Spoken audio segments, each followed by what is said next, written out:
In part 1, I shared my own 6-month retirement report card. What's been good, what surprised me, and the lessons I've learned.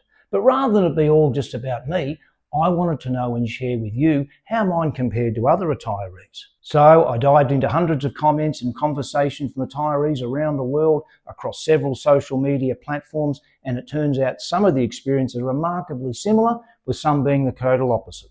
As I said in part 1, I'm sharing this with you so I can hopefully assist you with your retirement planning by providing you with real life feedback from others who've already taken the plunge.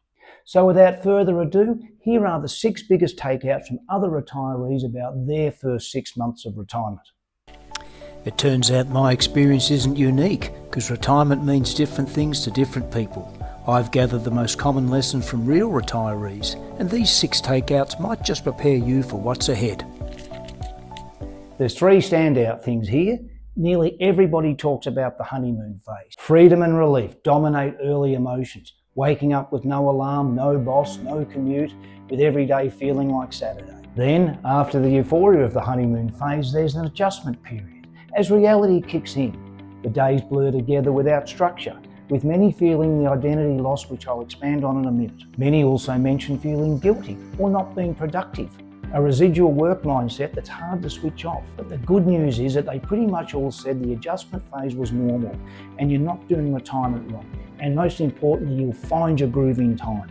Hey, I can personally vouch about the feeling of the honeymoon phase, waking up without the pressure of having to go to work and everything that goes with it, and it really is truly amazing. I've been able to avoid the adjustment period as I've hit the ground running in my day-to-day, which I'll give more insights in a tick.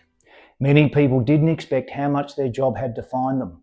One retiree wrote, "I didn't just lose my work, I lost who I was on Monday to Friday." Whilst others felt a little lost, they said work gave me a title, but now I'm just me. Conversely, those who explored new hobbies, whether it was part-time consulting or mentoring, describe higher levels of satisfaction. It's obvious the purpose and curiosity factor again emerge as retirement stabilises. My take on this, as I mentioned in part 1, has always been that you should retire from something to something. So I recommend that this should be something to include within your own planning provisions.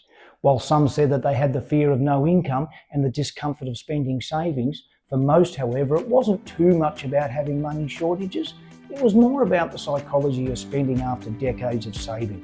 Comments like, "Well, I can afford it, but I still feel guilty buying it," came up over and over. And yes, almost everyone agreed. The real luxury isn't stuff, rather it's time, with several saying time is the ultimate currency. Personally, I've not quite arrived within the spend mindset yet, because I still not remain frugal, but it is something I've heard firsthand from fellow retirees, so I guess I'll get there someday. My turn still awaits, I suppose. The key surprise with this one was that how many cited too much freedom can feel overwhelming.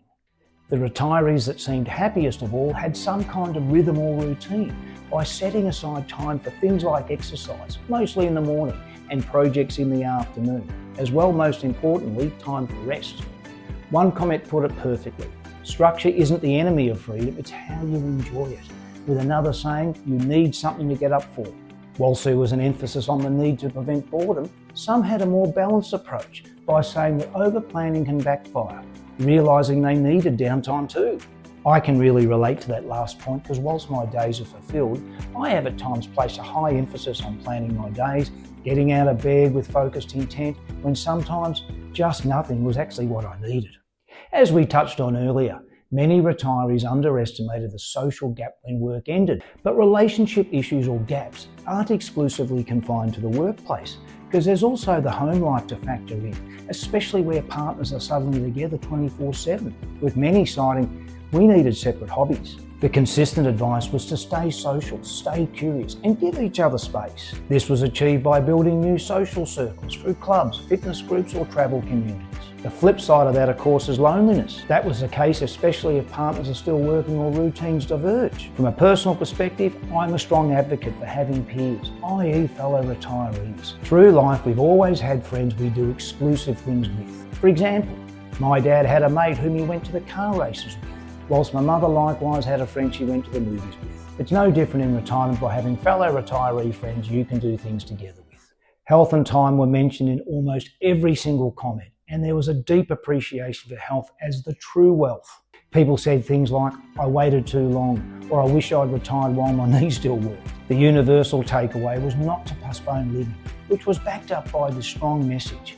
You can't buy time back. Retire while you're healthy enough to enjoy it. Look, there's not much more I can add to this, as this is exactly my view and the cat's cry for the channel, which is maximise the youth of your retirement.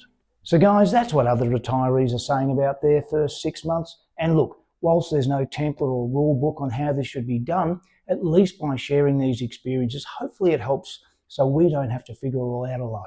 On this, there's further insights in part 1, where I shared my personal 6 months report card. So if you've not seen it, I'll link that on screen. But what about you? Which of these reflections rings true for you? Or what would you like your report card to look like? Drop us a note in the comments, as we'd love to hear from you. And if you've enjoyed the video, be sure to give it a thumbs up and hit the subscribe button so you're up to date with all the latest content here on the channel. Thanks again for watching, guys. Really appreciate it. I'll see you in the next one, and bye for now.